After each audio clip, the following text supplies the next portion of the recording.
నమస్తే. శ్రేష్ఠ గ్రూప్స్‌కి తిరిగి స్వాగతం. నేను శిరీష.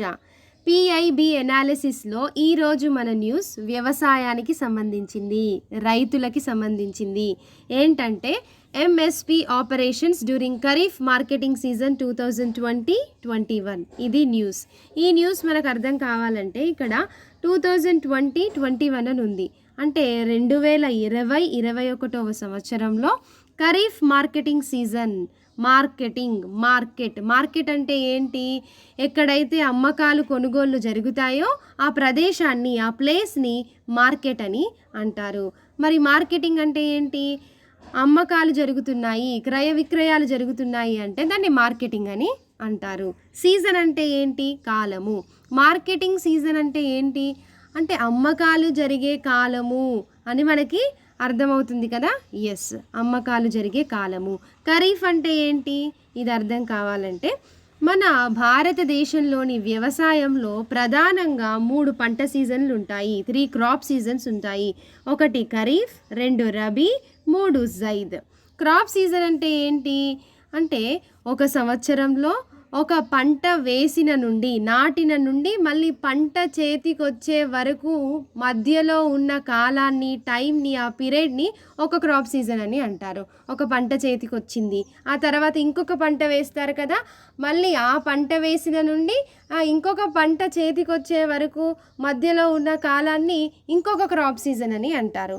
అట్లా 3 క్రాప్ సీజన్స్, 3 పంట సీజన్లు ఉన్నాయి. ఖరీఫ్, రబీ అండ్ జైద్. అయితే ఈ ఖరీఫ్ క్రాప్ సీజన్ ఎప్పుడు స్టార్ట్ అవుతుంది అంటే జూలైలో స్టార్ట్ అవుతుంది. జూలైలో వర్షాలు పడతాయి కదా, అప్పుడు పంటలు వేస్తారు అందరూ. ఆ పంట వేసిన నుండి మళ్ళీ ఆ పంట పెరిగి చేతికొచ్చే వరకు, మళ్ళీ ఆ పంట జూలైలో వేసిన పంట ఎప్పుడు చేతికి వస్తుంది? సెప్టెంబర్ ఆర్ అక్టోబర్ వరకు ఆ పంట చేతికి వస్తుంది. సో జూలై నుంచి అక్టోబర్ వరకు ఒక క్రాప్ సీజన్. ఈ ఖరీఫ్ సీజన్లో వేసే పంటలకి ఎక్కువ వాటర్ కావాలి. అక్కడ ఖరీఫ్ సీజన్లో ఎక్కువగా ఏ పంటలు వేస్తారు? ప్యాడీ వేస్తారు, తర్వాత మొక్కజొన్నలు వేస్తారు, oil seeds, ground nuts etcetera, cotton వేస్తారు. నెక్స్ట్ అక్టోబర్ ఆర్ నవంబర్ వరకు పంట చేతికి వస్తుంది. మళ్ళీ నవంబర్లో ఇంకొక పంట వేస్తారు కదా. ఆ నవంబర్లో వేసే పంట మళ్ళీ ఎప్పుడు చేతికి వస్తుంది?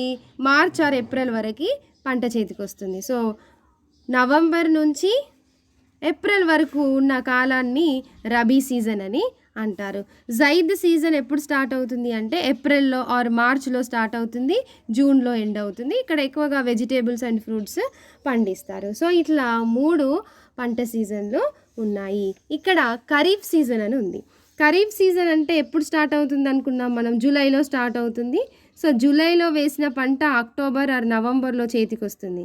సో ఈ చేతికి వచ్చిన పంటను రైతులు అమ్మకాలు జరపాలి కదా, అమ్ముకోవాలి కదా.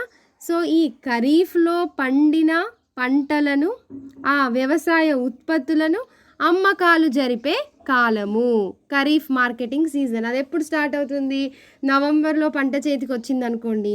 సో నవంబర్లో పంట చేతికి వస్తే డిసెంబర్, జనవరి అట్లా ఇంకా అదంతా మార్కెటింగ్ సీజన్. పంట చేతికి వచ్చిన తర్వాత అమ్ముకుంటారు కదా. సో డిసెంబర్, జనవరి అప్పుడు అమ్ముకుంటారు. దాన్ని మార్కెటింగ్ సీజన్ అని అంటారు. సో ఖరీఫ్లో పండిన పంటలను అమ్ముకునే కాలము ఎప్పుడు? 2020-21 సంవత్సరంలోని ఖరీఫ్ సీజన్లో పండిన పంటలను అమ్ముకునే కాలంలో జరిగే ఎంఎస్పి ఆపరేషన్స్. ఎంఎస్పి అంటే ఏంటి? చాలా ఇంపార్టెంట్. ఎంఎస్పి అంటే మినిమం సపోర్ట్ ప్రైస్, కనీస మద్దతు ధర. సో ఈ న్యూస్ మనకి ఇంకా అర్థం కావాలంటే very important. Minimum support price అంటే ఏంటో మనకి అర్థం కావాలి. కనీస మద్దతు ధర. మినిమం సపోర్ట్ ప్రైస్, కనీస మద్దతు ధర. Minimum support price is the minimum price set by the government for certain agricultural products at which the products would directly be bought from the farmers if the open market prices are less than the cost incurred.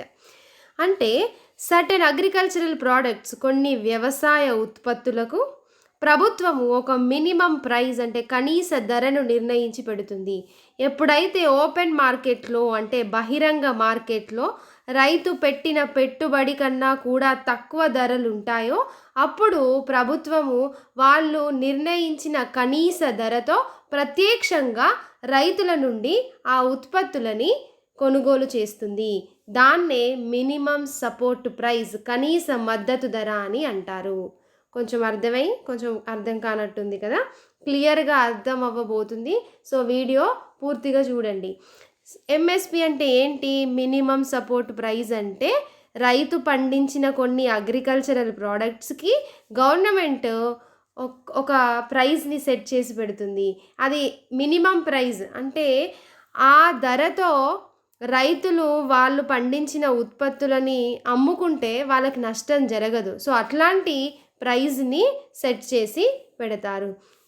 ఎప్పుడైతే మార్కెట్లో చాలా తక్కువ ధరలు ఉంటాయో అప్పుడు government procurement agencies, procurement అంటే ఏంటి? Important word. Procurement అంటే సేకరణ. గవర్నమెంట్కి కొన్ని ఏజెన్సీస్ ఉంటాయి. ఆ ఏజెన్సీస్ ముందుకు వచ్చి రైతుల దగ్గర నుండి ధాన్యం కానీ ఇంకా మిగతా అగ్రికల్చరల్ ప్రోడక్ట్స్ని కొనుగోలు చేస్తుంది. సో మినిమం సపోర్ట్ ప్రైస్ అంటే ఏంటి? యాక్చువల్గా మినిమం సపోర్ట్ ప్రైస్ అంటే మార్కెట్లో ఏ ధరైనా ఉండని ప్రభుత్వము వాళ్ళు పెట్టిన మినిమం ప్రైస్తో డైరెక్ట్గా ఫార్మర్స్ దగ్గర నుండి ధాన్యాన్ని కానీ ఇంకా మిగతా కొన్ని అగ్రికల్చరల్ ప్రోడక్ట్స్ని కొనుగోలు చేస్తుంది. రైతుకి పంట చేతికి వచ్చింది, ఆ తర్వాత అమ్ముకోవాలి. పండించిన పంటను అమ్ముకోవటానికి ఆయనకు 2 ఆప్షన్స్ ఉంటాయి. ఒకటి ఓపెన్ మార్కెట్లో అమ్ముకోవచ్చు, 2 ప్రభుత్వానికి అమ్ముకోవచ్చు. మార్కెట్లో ధరలను ఎలా నిర్ణయిస్తారు? అది సప్లై అండ్ డిమాండ్ పైన ఆధారపడి ఉంటుంది. ఒకవేళ ఏదైనా పంటను చాలా ఎక్కువ మంది పండించి సప్లై ఎక్కువగా ఉండి దాన్ని కొనుగోలు చేసేవారు ఎవరూ లేకుంటే, డిమాండ్ చాలా తక్కువగా ఉంటే అప్పుడు దానికి ధర చాలా తక్కువగా ఉంటుంది. అలా కాకుండా సప్లై తక్కువగా ఉండి అంటే చాలా తక్కువ మంది పండించి కొనుగోలు చేసేవారు ఎక్కువగా ఉంటే, డిమాండ్ ఎక్కువగా ఉంటే అప్పుడు ధర ఎక్కువగా ఉంటుంది. ఇలా మార్కెట్లో ఒకసారి ధర పెరుగుతుంది, ఒకసారి ధర తగ్గుతుంది. అయితే రైతు అప్పు తెచ్చి పెట్టుబడి పెట్టి కష్టపడి పంట పండించిన తర్వాత అమ్ముకోవటానికి తీరా మార్కెట్కి తీసుకెళ్ళినాక ధర చాలా తక్కువగా ఉందనుకోండి, పెట్టిన పెట్టుబడి కూడా రాలేదనుకోండి, అప్పుడు ఆయన ఎలా బ్రతుకుతాడు? ఆయన అప్పు ఎలా తీరుస్తాడు? కొన్నిసార్లు రైతులు ఆత్మహత్య కూడా చేసుకుంటారు. సో దీన్ని ఓవర్కమ్ చేయటం కోసం, రైతుకి మద్దతు ఇవ్వటం కోసం, రైతుని ఆదుకోవడం కోసం ప్రభుత్వం ముందే ఒక మినిమం ప్రైజ్ని కొన్ని అగ్రికల్చరల్ ప్రోడక్ట్స్కి సెట్ చేసి పెడుతుంది. ఈ ధరలో, ప్రభుత్వం సెట్ చేసిన ధరలో రైతు తన ఉత్పత్తులను అమ్ముకుంటే ఆయనకి ఏమీ నష్టం జరగదు. సో దీన్నే మినిమం సపోర్ట్ ప్రైస్ అని అంటారు. అయితే ఇక్కడ అమ్ముకుంటేనేమో ఇక్కడ వ్యాపారం జరుగుతుంది, బిజినెస్ జరుగుతుంది. మరి ప్రభుత్వం ఏం చేసుకుంటుంది ఈ అగ్రికల్చరల్ ప్రోడక్ట్స్ని అనే డౌట్ మనకి రావచ్చు. ప్రభుత్వం ఎందుకు సేకరిస్తుంది అని అంటే ఫర్ పబ్లిక్ డిస్ట్రిబ్యూషన్. అంటే పబ్లిక్ డిస్ట్రిబ్యూషన్ సిస్టమ్ ఉన్నాయి కదా, బిలో పావర్టీ లైన్ ఉన్న వాళ్ళకి, చాలా పేద వాళ్ళకి, లో ఇన్కమ్ ఉన్న వాళ్ళకి డైలీ వేజెస్ అంటే రోజువారీ కూలీలకి సబ్సిడీ రేట్లో, చీపర్ రేట్స్లో అగ్రికల్చరల్ ప్రోడక్ట్స్ని అందించటం కోసం ప్రభుత్వానికి అగ్రికల్చరల్ ప్రోడక్ట్స్ కావాలి. 2 ఫుడ్ సెక్యూరిటీ అంటే ఆహార భద్రత కోసం. ఎప్పుడైనా ఫుడ్ స్కేర్సిటీ వచ్చింది, ఆహార కొరత వచ్చింది, ఎప్పుడైనా విపత్తులు వచ్చాయి అన్నప్పుడు అందరికీ అందించటం కోసం ఫుడ్ స్టోరేజ్ అవసరం కదా, కొన్ని స్టోర్ చేసి పెట్టుకోవాలి కదా. సో ప్రభుత్వానికి అందుకు ఈ అగ్రికల్చరల్ ప్రోడక్ట్స్ అవసరం. మొన్న కోవిడ్ వచ్చింది, మొత్తం అంతా క్లోజ్ చేశారు లాక్డౌన్లో. అప్పుడు రోజువారీ కూలీలు, తర్వాత వలస కూలీలు, మైగ్రెంట్స్, ఇంకా లో ఇన్కమ్ ఉన్న వాళ్ళు ఏం పని చేయలేదు కాబట్టి, అన్ని పనులు ఆగిపోయాయి కాబట్టి వాళ్ళకి ఆహారం కూడా దొరకలేదు. సో అట్లాంటప్పుడు ప్రభుత్వమే కదా వాళ్ళకి ఏర్పాటు చేయాలి. సో అలాంటి సమయంలో ఆహారం అందించడం కోసం అగ్రికల్చరల్ ప్రోడక్ట్స్ ప్రభుత్వం దగ్గర ఉండాలి. చాలా వరకు ప్రొక్యూర్ చేసుకుంటారు. స్టోర్ అయ్యే వరకు స్టోర్ అవుతాయి, వేస్ట్ అవుతాయి. సో ఇందుకు ప్రభుత్వానికి అవసరం. సో ఇప్పుడు మనకి మినిమం సపోర్ట్ ప్రైస్ అంటే ఏంటో అర్థమైంది కదా. ఒక ఎగ్జాంపుల్ చూద్దాం. ప్యాడీ అంటే రైస్ ఎక్కువగా తింటారు కదా మన రాష్ట్రాలలో. రైస్‌ని ఒక రైతు పండించాడు. రైతు ఈ నాటు వేసే అప్పుడే ఏం చెప్పింది ప్రభుత్వము, మేము 20 రూపీస్ కేజీకి కొంటాము. యాక్చువల్‌గా అయితే క్వింటాల్స్‌లో కొంటారు. ఇది మనం అండర్‌స్టాండింగ్ ప్రకారం చూద్దాం. ఒక కేజీకి రూ. 20 చొప్పున మేము పర్చేజ్ చేస్తాము అని ప్రభుత్వం చెప్పింది. పంట పండించాడు. అమ్ముకునే అప్పుడు మార్కెట్‌లో దీనికి 15 రూపీస్ కేజీయే ఉంది. ఎందుకంటే డిమాండ్ చాలా తక్కువగా ఉంది. ఇదంతా పాలిష్డ్ రైస్, మొత్తం పెస్టిసైడ్స్ వేస్తున్నారు. మేమివి తినము. మేము సిరిధాన్యాలు తింటాము అని అందరూ ఈ మిల్లెట్స్ సైడ్‌కెళ్లారనుకోండి. అప్పుడు డిమాండ్ తక్కువగా ఉండి రైస్‌కి, ఈ ప్యాడీకి 15 రూపీస్ కేజీయే ఉంది. అప్పుడు రైతు ఏం చేస్తాడు? ప్రభుత్వానికి అమ్ముకుంటాడు. ఓకే. అలా కాకుండా ఇక్కడ మార్కెట్‌లో అందరూ మళ్ళీ మేము అన్నమే తింటాము, బతికినన్ని రోజులైనా సరే గానీ అన్నమే తింటాం మేము అని చెప్పేసి మళ్ళీ డిమాండ్ పెరిగింది. అప్పుడు దీనికి 30 రూపీస్ కేజీ అయిందనుకోండి. రైతు ఎక్కడ అమ్ముకుంటాడు? 20 రూపీస్ కేజీ గవర్నమెంట్ ఇచ్చింది మినిమమ్ సపోర్ట్. కానీ అప్పుడు మార్కెట్‌లో అమ్ముకుంటాడు. అయితే ఇక్కడ ఒకవేళ ప్రభుత్వానికి దగ్గర నిలువలు లేవు. ఎప్పుడైనా ఆపత్తులొచ్చినప్పుడు కావాలి అనంటే స్టోరేజ్ లేదు. పబ్లిక్ డిస్ట్రిబ్యూషన్‌కి కూడా నిలువలు లేవు. అన్నప్పుడు ప్రభుత్వానికి అవసరం ప్యాడీ అన్నప్పుడు ప్రభుత్వం ఏం చేస్తుంది? ధర పెంచుతుంది. 35 రూపీస్ కేజీకి మేము కొంటాము అని ప్రభుత్వం అంటుంది.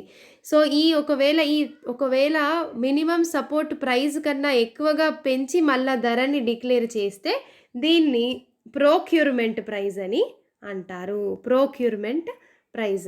Minimum support price and procurement price. అంటే ప్రభుత్వానికి అవసరమయ్యి మినిమమ్ సపోర్ట్ ప్రైస్ కన్నా ఎక్కువగా పెంచి మళ్ళీ ధరని డిక్లేర్ చేస్తే దాన్ని ప్రొక్యూర్మెంట్ రైస్ అని అంటారు. ఇప్పుడు అర్థమైంది కదా? మినిమమ్ సపోర్ట్ ప్రైస్ అంటే ఏంటి? ప్రొక్యూర్మెంట్ ప్రైస్ అంటే ఏంటి అనేది. ఓకే, బాగుంది, సూపర్ కదా! కానీ దీనికి డిసడ్వాంటేజెస్ కూడా ఉన్నాయి. ఇప్పుడు మనము దీని బ్యాక్‌గ్రౌండ్ ఏంటి? ఎప్పటి నుండి దీన్ని తీసుకొని వచ్చారు? దీనివల్ల అడ్వాంటేజెస్ ఏంటి? డిసడ్వాంటేజెస్ ఏంటి? మొన్న 2020లో నవంబర్‌లో అలా ప్రొటెస్ట్ చేశారు. ఫార్మ్ బిల్స్ అన్నారు. అవన్నీ ఏంటివి అనేది చూద్దాం. ఫార్మ్ బిల్స్ గురించి నెక్స్ట్ వీడియోలో చూద్దాం. So MSP is a form of government intervention to ensure the farmers against the steep decline in the prices of their goods and help them to prevent losses. అంటే రైతులు నష్టపోకుండా ప్రభుత్వం జోక్యం చేసుకొని farmers దగ్గర నుండి డైరెక్ట్గా కొనుగోలు చేస్తుంది. ఒక మినిమం సపోర్ట్ ప్రైస్ ఇచ్చి, అంటే మద్దతు ధర ఇచ్చి. Government of India sets the MSP twice A year for 24 commodities. అంటే 24 అగ్రికల్చరల్ ప్రోడక్ట్స్, వ్యవసాయ ఉత్పత్తులకి 2 సార్లు, సంవత్సరానికి 2 సార్లు ఇండియన్ గవర్నమెంట్ ఎంఎస్పిని సెట్ చేస్తుంది. This is done by the government to protect the farmers against the fall in prices in a year of bumper production. రైతులకి help చేయడం కోసమే. When the market price falls below the declared MSP, the government would purchase the entire quantity from the farmers at minimum support price. ఒకవేళ మార్కెట్లో ధరలు చాలా తక్కువగా ఉన్నప్పుడు ప్రభుత్వం ముందుకొచ్చి ఫార్మర్స్ దగ్గర ఉన్న మొత్తం ధాన్యాలని, అన్ని అగ్రికల్చరల్ ప్రోడక్ట్స్ని ఈ మినిమమ్ సపోర్ట్ ప్రైస్లో కొనేస్తుంది. సో ఇది ఇక్కడ మనకు డౌట్ రావచ్చు, మొత్తం కొని ప్రభుత్వం ఏం చేసుకుంటుంది, అదేమైపోతుంది, వేస్ట్ అయిపోదా స్టోర్ చేస్తే అనే డౌట్స్ రావచ్చు. సో దీని గురించి కూడా మనము డిస్కస్ చేద్దాం. Objectives of MSP. దీని మెయిన్ ఆబ్జెక్టివ్ ఏంటి అంటే ఫార్మర్స్కి సపోర్ట్ ఇవ్వటం, మద్దతు ఇవ్వటం, వాళ్ళని నష్టపోకుండా చూడటం. 2, పబ్లిక్ డిస్ట్రిబ్యూషన్ కోసం ఆహార ధాన్యాలను సేకరించటం. ఇంకా దీని బ్యాక్గ్రౌండ్ చూద్దాం. అసలు ఎంఎస్పి అనేది ఎప్పటి నుండి వచ్చింది, ఎట్లొచ్చింది అని. 1965లో మన దేశంలో షార్టేజ్ ఆఫ్ ఫుడ్, అంటే ఆహార కొరత వచ్చింది, ఫుడ్ స్కేర్సిటీ వచ్చింది. ఎందుకంటే రిసోర్సెస్ అన్నీ కూడా అప్పుడు వార్ జరిగింది, యుద్ధంలోనే ఉపయోగించారు, ఇంకా డ్రాట్స్ వచ్చాయి, కరువు వచ్చింది. సో అప్పుడు మనము యునైటెడ్ స్టేట్స్ ఆఫ్ అమెరికా నుంచి రైస్ని దిగుమతి చేసుకున్నాము. మనది అగ్రికల్చరల్ కంట్రీ, వ్యవసాయ ఆధారిత దేశము. మన దేశంలో ఎక్కువ మంది వ్యవసాయమే చేస్తారు. కానీ స్టిల్ అప్పుడు మనము యూఎస్ఏ నుండి రైస్ ఇంపోర్ట్ చేసుకోవాల్సిన పరిస్థితి వచ్చింది. So to increase food production, ఆహార ఉత్పత్తిని పెంచడం కోసం ప్రభుత్వము కొన్ని రిఫార్మ్స్ని తీసుకొచ్చింది. Like green revolution, banking reforms, land reforms లాంటివి. అలాగే ధరలని నియంత్రించడం కోసము ఏదో ఒకటి ఉండాలి అని ఎల్కేజా కమిటీ వేసింది.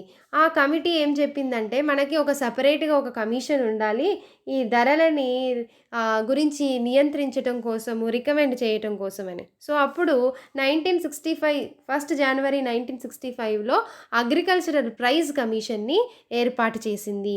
అదే ఆ తర్వాత అగ్రికల్చరల్ ప్రైస్ కమిషనే ఆ తర్వాత commission for agricultural cost and ప్రైస్గా మారింది. సో ఈ సిఏసిపి అనేది ministry of agricultural and farmers welfare, అంటే వ్యవసాయ మరియు రైతుల సంక్షేమ శాఖ యొక్క అటాచ్డ్ ఆఫీస్, భారత ప్రభుత్వం యొక్క ఒక అటాచ్డ్ ఆఫీస్ అగ్రికల్చరల్ మినిస్ట్రీకి సంబంధించి. ఇది ఒక అడ్వైజరీ బాడీ, అంటే దేనికి ఎంత ధర ఉండాలి అనేది రికమెండ్ చేస్తుంది, అడ్వైజ్ చేస్తుంది. కానీ దీనికే గవర్నమెంట్ బైండ్ అయి ఉండాలి కంపల్సరీ అనేది ఏమీ లేదు. సో ఎలా డిసైడ్ చేస్తారు మరి? ఈ సిఏసిపి ధరలను నియంత్రిస్తుంది అప్పటి నుండి. అప్పుడే ఎంఎస్పి అనేది కూడా ఒకటి పెట్టాలి అని చెప్పారు. మద్దతు ధర ఇవ్వాలి, రైతులను ఆదుకోవాలి అని చెప్పారు. సో మరి వీళ్ళు ఎంఎస్పిని ఎలా డిసైడ్ చేస్తారు అని అంటే cabinet committee of economic affairs announce చేస్తుంది ఎంత ధర ఉండాలి ఎంఎస్పిని. ఎప్పుడు అనౌన్స్ చేస్తుందంటే రైతులు పంట వేసే అప్పుడే, మీరు పండించిన తర్వాత మేము ఇంత ధర పెట్టి మేము కొనుక్కుంటాము అని. ఎవరు రికమెండ్ చేస్తారు? Commission for agricultural cost and prices. మరి వీళ్ళు ఎలా డిసైడ్ చేస్తారు అని అంటే ఎంత డిమాండ్ ఉంది ఆ పంటకి, ఎంత సప్లై ఉంది అనే దాన్ని బట్టి, ఇంకా కాస్ట్ ఆఫ్ ప్రొడక్షన్, మొత్తం పంట పండించడానికి ఎంత ఖర్చు అవుతుంది, ఇంటర్నేషనల్ అండ్ నేషనల్ మార్కెట్లో ప్రైస్ ట్రెండ్స్ ఎలా ఉన్నాయి అనే లాంటివి కన్సిడరేషన్లోకి తీసుకుంటుంది. అలాగే ఇంకా డైరెక్ట్గా వెళ్ళి అబ్జర్వ్ చేస్తుంది. వివిధ ప్రాంతాలు, దేశంలో వివిధ ప్రాంతాలకు వెళ్తుంది, వేరియస్ రీజియన్స్లోకి వెళ్ళి ఎక్కడ ఒక ఎకరానికి ఎంత పంట పండుతుంది, అక్కడ వాటర్ ప్రాబ్లం ఎలా ఉంది, ఇరిగేషన్ ఎలా ఉంది, అక్కడ లేబర్ ఛార్జ్ ఎంత ఉంది, అక్కడ మార్కెటింగ్ ఎలా ఉంది, ట్రాన్స్పోర్ట్ ఎలా చేస్తున్నారు, ఇలాంటివన్నీ కన్సిడరేషన్లోకి తీసుకుంటుంది. అయితే ప్రొడక్షన్ కాస్ట్కి ప్రభుత్వం దగ్గర ఒక డెఫినేషన్ ఉంది. ఏంటి అంటే అది A2+FL ఛార్జెస్. అంటే రైతు ఒక పంటను పండించడానికి ఫస్ట్ ఆయనకు విత్తనాలు కావాలి, ఆ విత్తనాలు కొనుగోలు చేయడానికి డబ్బులు కావాలి, ఆ తర్వాత ఫర్టిలైజర్స్, తర్వాత పెస్టిసైడ్స్, ఇవన్నీ కావాలి, వీటికి డబ్బులు కావాలి. ఇవన్నీ కన్సిడరేషన్లోకి తీసుకుంటుంది. అలాగే లేబర్ కూడా కన్సిడరేషన్లోకి తీసుకుంటుంది. ఇంకా ఎఫ్ఎల్ అంటే ఏంటి అంటే వాళ్ళ ఫ్యామిలీలోనే కొంతమంది పనిచేస్తారు, వాళ్ళకి కూడా డబ్బులు వస్తాయి కదా, దాన్ని కూడా కన్సిడరేషన్లోకి తీసుకుంటుంది. A2+FL ప్లస్ 50%, తర్వాత ఈ రెండు ఛార్జెస్కి కలిపి ఇంకా 50% వేసి దానికి ధర డిసైడ్ చేస్తుంది అనమాట. అయితే ఇంకా ఎలా ఈ ఎంఎస్పి ఇంక్రీజ్ చేయాలి అనే ఒక డిమాండ్ ఉంది. మరి ఎలా వేయాలి అని అంటే ప్రభుత్వం ఒక కమిటీ వేసింది. అదే స్వామినాథన్ కమిటీ వేసింది. కమిటీ వేస్తే వాళ్ళు ఏం చెప్పారంటే ఈ A2 ఛార్జెస్ ఇంకా FL ఛార్జెస్తో పాటు C1 ఛార్జెస్ కూడా ఉండాలి. C1 ఛార్జెస్ అంటే ఏంటి అంటే ఒకవేళ రైతు ఆ ల్యాండ్ను కొనుక్కుంటాడు, అప్పు తీసుకొచ్చి కొనుక్కుంటాడు కావచ్చు, ఆయన కొనుక్కోవడానికి కావాల్సిన డబ్బులు, ఒకవేళ అప్పు తీసుకొని వస్తే దానికి వడ్డీ, ఒకవేళ ఆయన రెంట్ తీసుకొని పండిస్తున్నాడు కావచ్చు, కౌలు రైతు కావచ్చు, సో ఆయనకి A2 ఛార్జెస్ FL ఛార్జెస్తో పాటు రెంట్, కౌలు కూడా ఆ ల్యాండ్ ఓనర్కి పే చేయాలి. కాబట్టి ఇవన్నీ కన్సిడరేషన్లోకి తీసుకొని ఎంఎస్పిని డిసైడ్ చేయాలి అని కమిటీ చెప్పింది. కానీ స్టిల్ ఇంకా A2+FL ప్లస్ 50% ఇదే ఇంకా యూస్ చేస్తున్నారు. సో ఈ hired labour, irrigation cost, seeds, ఈ మొత్తం అన్నీ కన్సిడరేషన్లోకి తీసుకొని ఎంఎస్పిని డిసైడ్ చేస్తారు. మరి ఎలాంటి 24 క్రాప్స్కి ఎంఎస్పి ఇస్తున్నారు కదా, అవి ఏంటివి అంటే సెరల్స్లోనేమో paddy, wheat, jowar, barley, bajra, ragi, maize. పప్పు ధాన్యాలలోనేమో అన్ని పప్పులు, మినప్పప్పు, కందిపప్పు, పెసరపప్పు, ఈ పప్పులన్నీ. ఆయిల్ సీడ్స్ కూడా groundnuts, soya beans, mustard, ఆముదాలు, సన్‌ఫ్లవర్ సీడ్, ఇంకా నువ్వులు, సాఫ్లర్ ఫ్లవర్స్ ఎక్సెట్రా, రా కాటన్‌కి, పత్తికి, టొబాకోకి, ఇంకా షుగర్ కేన్‌కి ఫెయిర్ అండ్ రెమ్యునరేటివ్ ప్రైజ్ ఇస్తారు దానికి. రా జూట్‌కి ఎక్సెట్రా వీటికి ఇస్తారు. ఓకే. అయితే దీనికి అడ్వాంటేజెస్ ఉన్నాయా మినిమమ్ సపోర్ట్ ప్రైస్‌కి అంటే సూపర్ కదా! ఈ రైతులు నష్టపోకుండా ప్రభుత్వం ఆదుకుంటుంది. అడ్వాంటేజెస్ లేకపోవడం ఏంటి అని అనుకుంటాం కదా! యెస్, అడ్వాంటేజ్ ఉంది. మినిమమ్ సపోర్ట్ ప్రైస్ వల్ల ఆహ్, ఈ ప్రభు రైతుల యొక్క ఇన్‌కమ్ ఇంక్రీజ్ అవుతుంది. రైతుకు ఒక భరోసా లాంటిది ఇది. రైతు ఆత్మహత్యలని ఆపొచ్చు. ఆయన ఒక భరోసాతో పంట వేసుకుంటాడు. తర్వాత 2022 వరకి ఈ మన రైతుల యొక్క ఇన్‌కమ్ డబల్ అవుతుందంట. సో, బానే ఉంది. కానీ దీనికి డిసడ్వాంటేజెస్ కూడా ఉన్నాయి. ఇంకొక యాంగిల్‌లో దీన్ని మనం చూడాలి. డిసడ్వాంటేజ్ ఏంటి అంటే, అసలు చిన్న సన్నకారు రైతులకి ఎంఎస్‌పి అనేది ఒకటుంది అనేదే వాళ్ళకి తెలీదు. అవేర్‌నెస్సే లేదు. దీన్ని ఎవరు యూజ్ చేసుకుంటున్నారంటే ఎవరో కొంతమంది పెద్ద ఫార్మర్స్, పెద్ద రైతులు మాత్రమే యూజ్ చేసుకుంటున్నారు ఒకటి. 2 మీరు ప్రభుత్వము పంట పండిన తర్వాత పండించిన పంటకి మద్దతు ధర ఇస్తున్నారు. కానీ ఫస్ట్ పంట పండాలి కదా! ఒక ఎకరానికి ఎంత దిగుబడొస్తుంది? మన దేశంలో ఒక ఎకరానికి దిగుబడొచ్చేది చాలా తక్కువే. సో, మనం కాన్సంట్రేట్ చేయాల్సింది మీరు జోక్యం చేసుకోవాల్సింది ఎంఎస్‌పి ద్వారానే కాదు. పంట పండక ముందు రైతుకి ఎక్కువ పంట పండించేలాగా చూడాలి. ఆయనకు వాటర్ స్కేర్సిటీ ఉందా? వాటర్ ఉందా? తర్వాత ఆయన అసలు ఎలా తెచ్చుకుంటున్నాడు? సీడ్స్, ఫెర్టిలైజర్స్, పెస్టిసైడ్స్, సో, అలాంటి వాటిపైన కాన్సంట్రేట్ చేయాలి. ఇంకా ఎక్కువగా మోర్ ప్రొడక్టివిటీని ఇంక్రీజ్ చేయాలి. తర్వాత ప్రొడక్టివిటీ ఇంక్రీజ్ చేసిన తర్వాత ఎంఎస్‌పి ఇస్తే ఇంకెక్కువ లాభం జరుగుతుంది కదా! ఇంకా మన దేశంలో ఎక్కువ మంది నార్త్ ఇండియాలోనేమో గోధుమలు, రొట్టెలు తింటారు కాబట్టి వాళ్ళు వీట్, మనం అన్నం తింటాం కాబట్టి రైస్ కదా! సో, ఈ వీట్ రైస్‌నే ఎక్కువగా ప్రొక్యూర్ చేసుకుంటుంది గవర్నమెంట్. మిగతా వాటిని ప్రొక్యూర్ చేసుకోవట్లేదు. అంటే ఇవి రెండే పండించాలా ఇంకా? సో, ఇదొకటి. ఇంకా ఇవన్నీ ఓపెన్ మార్కెట్‌లో తక్కువ రేటుంటే మొత్తం ప్రొక్యూర్ చేసుకుంటాం మేము.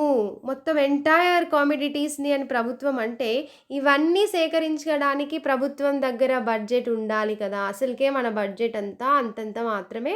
అందులో మిడిల్ మెన్ అంటే మధ్యవర్తులు, నాయకులే ఎక్కువగా తింటారు. సో, మరి ఇవన్నీ ప్రొక్యూర్ చేసుకోవడానికి ప్రభుత్వం దగ్గర బడ్జెట్ ఉండాలి కదా! ఓకే. అంటే అస్సాంలో బడ్జెట్ లేక 2 సంవత్సరాలు కొనలేదంట. ప్రొక్యూర్ చేసుకోలేదంట. సో, మరి బడ్జెట్ ఉండాలి కదా! సరే, బడ్జెట్‌ని ఎలాగో అలాగా తెచ్చారు. అప్పు తెచ్చామని అనుకోండి. అప్పు తెచ్చి మొత్తం ఈ రైతుల దగ్గర నుంచి ప్రొక్యూర్ చేసుకున్న దాన్ని ఎక్కడ స్టోర్ చేస్తారు? ఎక్కడ నిలువుంచుతారు? సో, ఇది. నిలువుంచారే అనుకోండి. దీంతో నీకు అవసరం లేదు పబ్లిక్ డిస్ట్రిబ్యూషన్‌కి, ఇంకా స్టోరేజ్‌కి పాడైపోతాయి గదా! వేస్ట్ అయిపోతాయి గదా! సో, అదంతా వేస్ట్ అయిపోతాయి గదా! సో, అప్పు తెచ్చి మీరు ప్రొక్యూర్ చేసిన ప్రొడక్ట్స్‌నన్నిటిని కూడా వేస్ట్ చేస్తే, మరి ఆ నష్టమంతా ఎవరు భరించాలి అంటే మళ్ళీ మనమే. Middle class. మళ్ళీ ఈ రైతులే భరించాలి. ఇంక మిగతా అన్ని రేట్లు పెరిగిపోతాయి. ఇన్‌ఫ్లేషన్ ఒస్తుంది. సో, ఇది గూడా ఒక ప్రాబ్లమ్.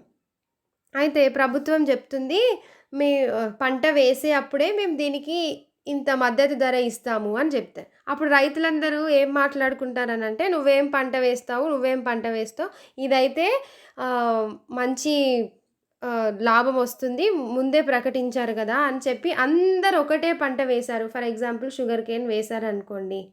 అందరూ ఒకటే పంట వేస్తే దీన్ని ఎవరు కొంటారు మళ్ళా? ప్రభుత్వం కొనలేదు. దాని నిల్వలు ఎక్కువైపోతాయి. మళ్ళీ షుగర్ కేన్‌కి ఎక్కువ వాటర్ అవసరం. 3 పంటలు పండించాల్సింది 3 ఎకరాలు వేరే పండించొచ్చు ఆ వాటర్‌తో ఈ షుగర్ కేన్ అయితే ఒకే ఎకరం పండుతుందంట. సో, మరి నీ ల్యాండ్ టైప్ అంటే నీ భూమి టైప్ ఏంటి? నీ సాయిల్ టైప్ ఏంటి? నీది బ్లాక్ సాయిలా? రెడ్ సాయిలా? నీ దగ్గర వాటర్ అవైలబిలిటీ ఎంత ఉంది? వాటర్ ఉందా? లేదా? ఈ భూమిలో ఎలాంటి పంటలైతే పండుతాయి? ఈ కాలంలో ఎలాంటి పంటలైతే పండుతాయి? ఇవన్నీ కన్సిడరేషన్‌లోకి తీసుకొని నువ్వు పంట వేస్తావా? లేదు మినిమమ్ సపోర్ట్ ప్రైస్ మద్దతు ధర వస్తుంది అని అందరూ ఒకటే పంట వేస్తే? ఎలా ఉంటుంది? ప్రభుత్వం కొనదు. అప్పుడు మళ్ళీ దీన్ని రైతు తీసుకొని వెళ్ళి ఎక్కడ అమ్ముకుంటాడు? ఇంటర్నేషనల్ మార్కెట్‌లో ఎంత ధర ఉంది అనేది మనము కన్సిడరేషన్‌లోకి తీసుకోలేకుండా ఈ మినిమమ్ సపోర్ట్ ప్రైస్‌ని మాత్రమే తీసుకొని మనము వచ్చామనుకోండి, అక్కడ ఇంటర్నేషనల్ మార్కెట్‌లోకి అది ఎళ్ళదు. ఇంత ఎక్కువ ధర పెట్టి. సో, అప్పుడు కూడా రైతు నష్టపోతాడు. సో, ఇలాంటివి నష్టాలు కూడా ఉన్నాయి. మరేం చేయాలి రైతుకి? మినిమమ్ సపోర్ట్ ప్రైస్ ఉండాలి. కానీ ఇవన్నీ కూడా కన్సిడరేషన్‌లోకి తీసుకోవాలి. మన దగ్గర ఎంత నిల్వలున్నాయి? మన భూమి, మన సాయిల్ టైప్ ఏంటి? ఇక్కడ ఎలాంటి టైప్ ఆఫ్ పంట పండుతుంది? ఎంతమంది ఏస్తున్నారు? అనేది ప్రభుత్వం దగ్గర ఒక ఎనాలిసిస్ ఉండాలి. సో, దీనికన్నా కూడా ముందు అసలు రైతుకి ముందే పెట్టుబడి పెట్టడానికి డబ్బులు కావాలసలు. సో, చేతికి ఇవ్వడం బెటర్. అంటే మన తెలంగాణ గవర్నమెంట్ ఇస్తుంది కదా! రైతు బంధు ఇలా ఇవ్వాలా అందరికీ? అవును. చాలా మంచి స్కీమ్. కానీ దీంట్లో కూడా లూప్ హోల్స్ ఉన్నాయి. ఏంటి లూప్ హోల్స్ ఇందులో రైతు బంధులో అంటే,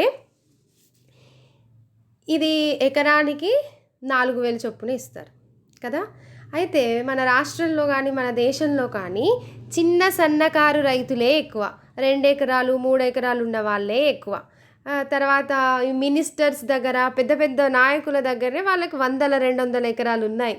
అయితే నువ్వు 100, 200 ఎకరాలు ఉన్న వాళ్ళకి అసలు వాళ్ళు ఫస్ట్ ఆఫ్ ఆల్ అగ్రికల్చర్ వాళ్ళు చేయరు. ఎవరో ఒకరికి కౌలుకిస్తారు.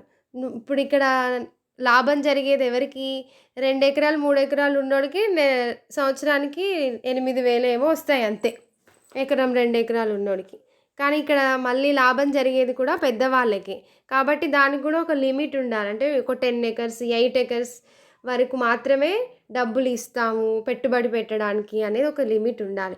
ఇంకొకటి పెద్ద లూప్ హోల్ ఏంటి అంటే, కౌలు రైతులకి రైతు బంధు రాదు. అసలు మీరు ఇచ్చేది దేనికి? పెట్టుబడి పెట్టుకోవడానికి. మరి కౌలు రైతులకు ఇవ్వకుండా ల్యాండ్ ఓనర్స్‌కి ఇస్తే దానికి అర్థమేముంది ఇంకా?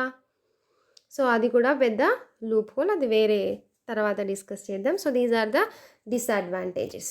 ఇది మొత్తం మన ఎంఎస్పి. క్లియర్‌గా అర్థమైంది కదా! ఓకే. ఇప్పుడు మరి మన న్యూస్ ఏంటి? పిఐబి న్యూస్ అంటే ఈ 2020-21లో ఈ ఎంఎస్బి ప్రకారము మొత్తం ప్రొక్యూర్ జరుగుతుంది అన్నమాట. ఖరీఫ్‌లో పండించిన పంటలని. ఎంతవరకు జరిగింది? ఏ రాష్ట్రాలలో ఎన్ని టన్నులు సేకరించారు? ఉత్తరప్రదేశ్, తెలంగాణ, ఉత్తరాఖండ్, తమిళనాడు, చండీగఢ్, జమ్మూ కాశ్మీర్, కేరళ, గుజరాత్, ఇక మొత్తం దేశంలో అన్ని రాష్ట్రాలలో ప్యాడీని ఎన్ని టన్నులు కొన్నారు? ఎంత పర్సెంటేజ్ కొన్నారు? లాస్ట్ ఇయర్‌కి ఈ ఇయర్‌కి తేడా ఏంటి? అనేది మొత్తం ఈ న్యూస్‌లో ఉంది. సో, మనకి ఇంపార్టెంట్ ఏంటి అంటే MSP, minimum support price important, చాలా ఇంపార్టెంట్. ఇంకా నెక్స్ట్ వీడియోలో మనము మొన్న ప్రొటెస్ట్ జరిగింది ఫార్మ్ బిల్స్ గురించి. ఆ ఫార్మ్ బిల్స్ ఏంటి? అసలు వాళ్ళ డిమాండ్స్ ఏంటి? అనేది మనము నెక్స్ట్ వీడియోలో చూద్దాం. That's it friends. నా ఎక్స్ప్లెనేషన్ మీకు నచ్చితే please do subscribe to Shreshta groups. Thank you.